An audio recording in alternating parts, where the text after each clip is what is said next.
kачествосini maqtamaymiz. Bahoni bitta ko'rasizlar, o'zingizlar kommentariyada fikringizni yozasizlar. Narxini bilish uchun kommentariyaga plyus yozinglar o'rtoqlar. O'zini delfiy mexanizmlari qo'yilgan. Pampers prujinalari qo'yilgan. Materiallari turetskiy bo'ladi o'rtoqlar. Bemalol 2 kishi yotsa bo'ladi. Bir tarafi sanduq bo'ladi.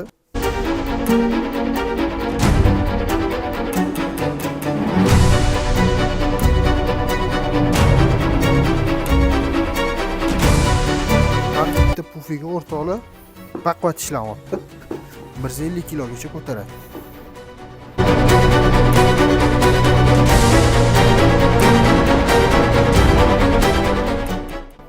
Agar sizlarga shunaqa golub kerak bo'ladigan bo'lsa, poytaxt mebelga murojaat qilinglar. Toshkent shahar bo'yicha dastlabkamiz, bes bo'ladi.